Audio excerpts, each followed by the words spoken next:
Hello students, हम लोग chapter पढ़ रहे हैं समुच्चय की मौलिक धारणाएं।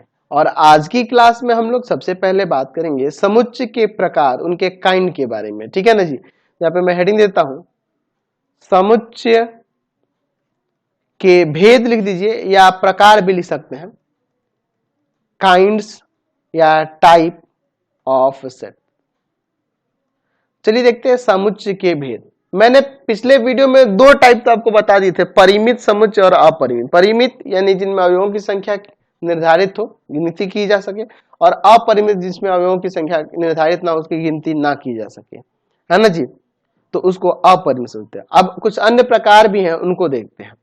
सबसे पहले बात करते हैं रिक्त समुच्चय क्या होता है। रिक्त समुच्चय, रिक्त का मतलब समझ रहे हैं, खाली, है ना जी। खाली समुच्चय भी आप इसे कह सकते हैं। ठीक है, नल या इम्प्टी सेट, नल और इम्प्टी सेट। इम्प्टी सेट क्या होता है, यानी कि जिस समुच्चय में अगर कोई भी अवयव ना हो, वो खाली हो, तो उसको हम लोग रिक्त समुच्चय कहते हैं। तो इसकी परिभाषा भी साथ साथ देखते चलते हैं। जिस समुच्चय में एक भी अवयव नहीं हो, उसे रिक्त समुच्चय कहते हैं। उसे क्या कहते हैं जी? रिक्त समुच्चय कहते हैं। इसे फाई पढ़ा जाता है, या सिर्फ मझोला कोष्ठक देके से सूचित किया जाता है। जैसे मैं देखिए एक उदाहरण के लिए सेट बिल्डर फॉर्म में यहां पे ले लेता हूं। जैसे मान लीजिए मैं कह रहा हूं समुच्चय ए है, x कॉलन x एक दो से विभाज्य विषम संख्या है। तो देखिए, दो से विभाज्य होने वाली कोई विषम संख्या हो सकती है? नहीं हो सकती, इसलिए ये फाई है। तो ये आपका रिक्त समुच्चय कहलाएगा। समझे ना जी। चलिए दूसरा प्रकार हम लोग देख रहे हैं। दूसरा, एकल समुच्चय क्या होता है। एकल समुच्चय क्या होता है, यानी कि सिंगल या सिंगलेटन सेट क्या होता है। तो जिस समुच्चय में केवल एक अवयव हो ना, उसको एकल समुच्चय कहते हैं। यानी कि जिसमें केवल एक अवयव हो। तो लिख सकते हैं कि जिस समुच्चय में एक और केवल एक ही अवयव हो, उसे एकल समुच्चय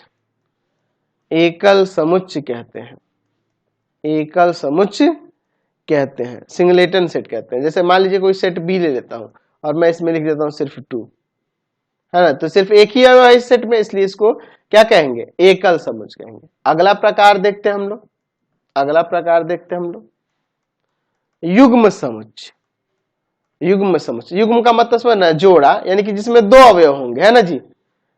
पेयर सेट। तो हम लोग इसकी परिभाषा ऐसे दे सकते हैं कि यदि किसी समुच्चय में दो सदस्य हो, तो उसे युग्म समुच्चय कहते हैं। ठीक है ना जी। यानी कि दो का अवयव होगा तो उसे युग्म समुच्चय कहेंगे। जैसे मैं मान लीजिए एग्जांपल के लिए मैं यहाँ पे एक सेट सी ले लेता हूं, जिसमें अवयव है 1 और 2। मैं कोई सेट डी ले लेता हूं, जिसमें है ए और बी एलिमेंट। तो इसलिए इन सबको क्या कहेंगे? युग्म समुच्चय कहेंगे, सी और डी। ठीक है, क्लियर है। चलिए अब हम लोग बात करते हैं समुच्चयों का समुच्चय क्या कहलाता है। समुच्चयों का समुच्चय यानी कि सेट ऑफ सेट्स। देखिए, यदि मान लीजिए कोई समुच्चय ऐसा दिया हो जिसके अवयव भी खुद में ही एक समुच्चय हो। जैसे मैं मान लीजिए सेट ए लिखता हूं, इसमें एलिमेंट ऐसे देता हूं 1 2 3 5 4 7 9 11। तो ये ऐसा सेट है जिसके अवयव भी खुद एक सेट ही है। तो इस तरह के समुच्चय को हम लोग समुच्चयों का समुच्चय कहते हैं, यानी सेट ऑफ सेट कहते हैं। यहाँ पे लिख सकते हैं कि यदि किसी समुच्चय का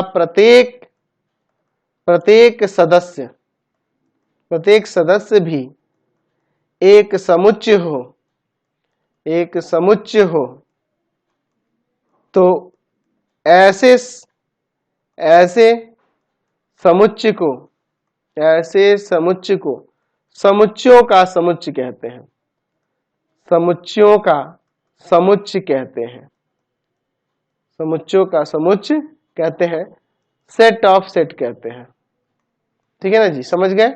चलिए अब हम लोग बात करते हैं कुछ अन्य टॉपिक्स हैं उनके बारे में। सबसे पहले बात करते हैं उपसमुच्चय क्या होता है। उपसमुच्चय क्या होता है, यानी कि सबसेट क्या होता है। सबसेट्स क्या होता है, देखिए उपसमुच्चय सबसेट क्या होता है। मान लीजिए आपके पास एक सेट ए है जिसमें एलिमेंट है 1 2 3 और एक सेट बी है जिसमें एलिमेंट है 1 2 3 4 5। ठीक है, तो अगर इस समुच्चय के सभी अवयव इस समुच्चय में हो तो इसको कहेंगे कि A is the subset of B. इसको सबसेट पढ़ेंगे, क्या पढ़ेंगे, सबसेट।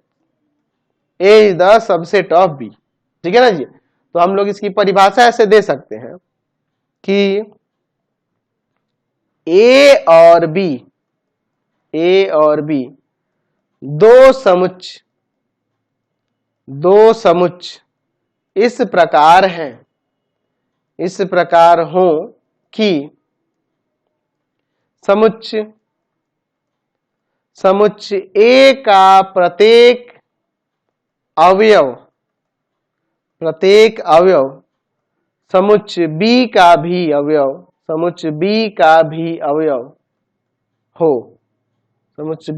अवयव हो, तो समुच्चय ए को समुच्चय बी का उपसमुच्चय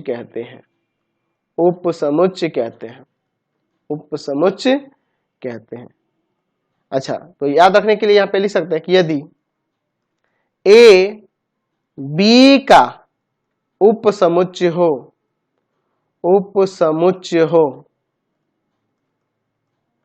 तो इसे A is the subset of B लिखते हैं।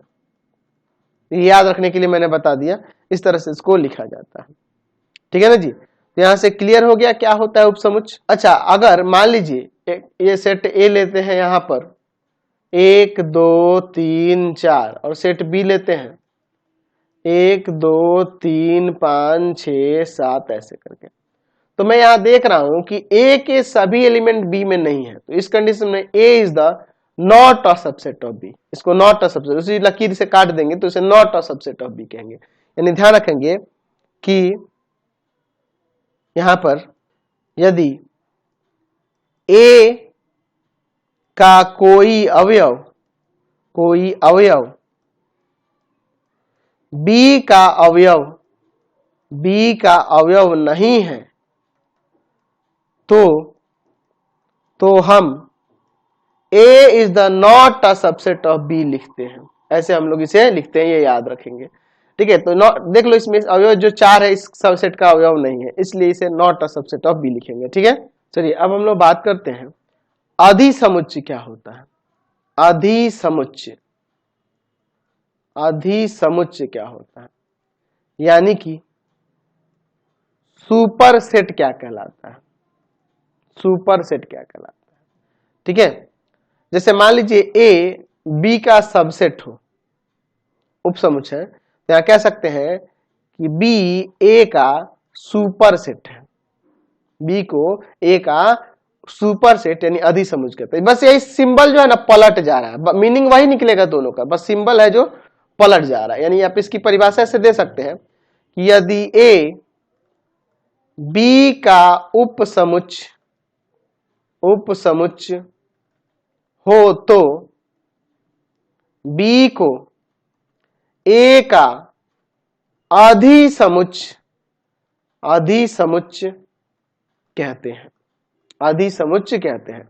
यानी कहने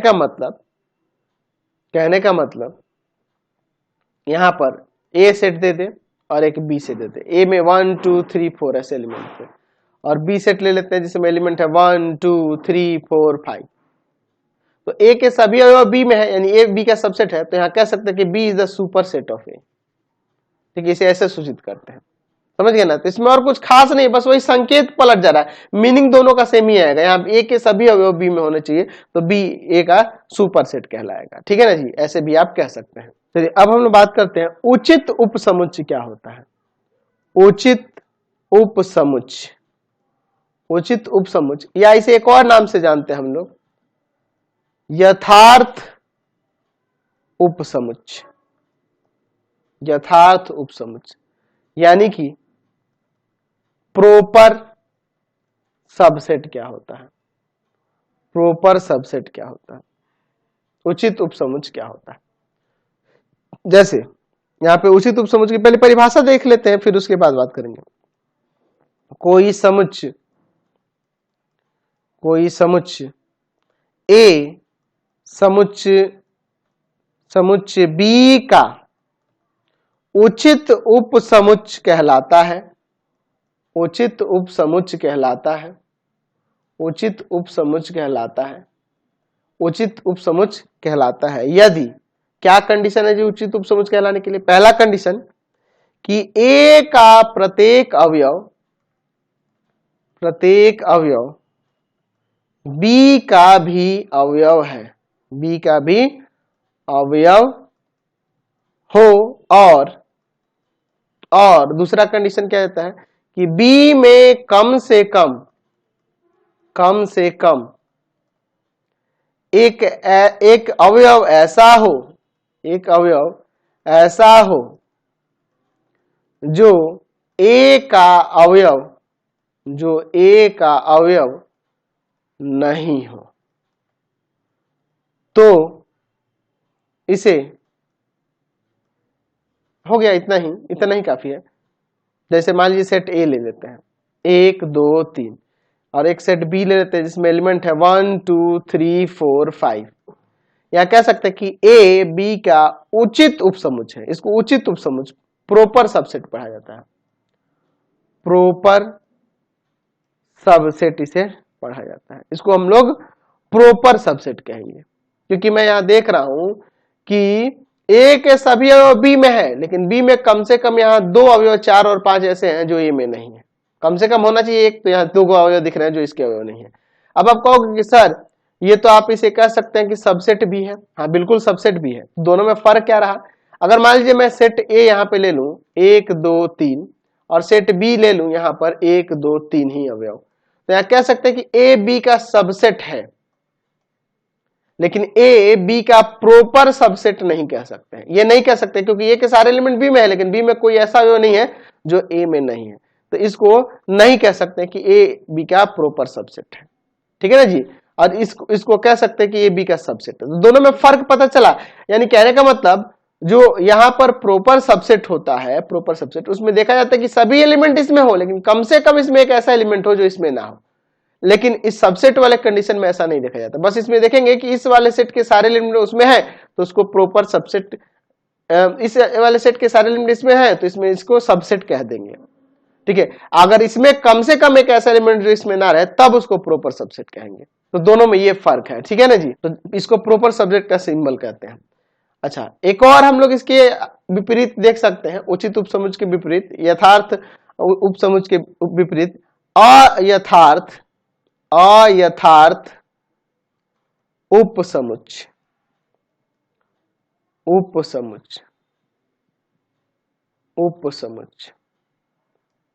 अयथार्थ उपसमुच्चय यानी कि इम्प्रॉपर सबसेट। तो इसमें इसके विपरीत यहां पर इसमें क्या लिख सकते हैं इसकी परिभाषा में कि यदि A का प्रत्येक अवयव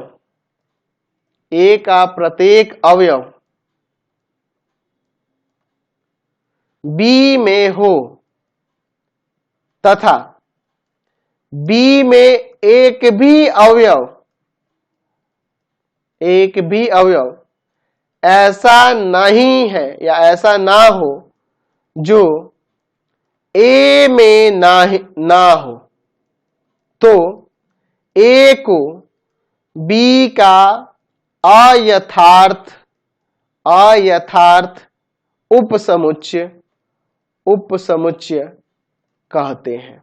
अयथार्थ उपसमुच्चय से कहेंगे। यानी कहने का मतलब, अगर मैं सेट ए ले लेता हूं, यहाँ एलिमेंट 1 2 3 लिखता हूं, और एक सेट बी ले लेता हूं, इसमें भी एलिमेंट यही देता हूं 3 1 और 2, तो यहाँ देख रहा हूं कि ए के सारे एलिमेंट इसमें है, लेकिन बी में ऐसा कोई एलिमेंट नहीं है जो इसमें ना हो, सभी के सभी है। तो यहाँ कह सकते हैं कि ए बी का इम्प्रॉपर सबसेट है।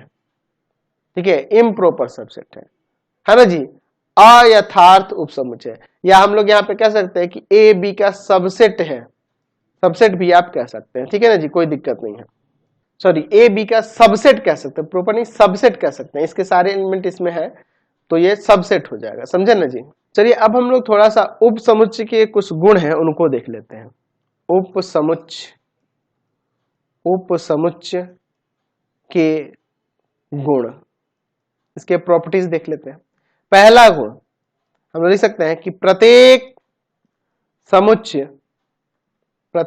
समुच्चय स्वयं का उपसमुच्चय होता है, स्वयं का उपसमुच्चय होता है। जैसे मान लीजिए मैं यहाँ पे सेट ए लिखता हूं जिसमें एलिमेंट 1 2 3 ले लेता हूं।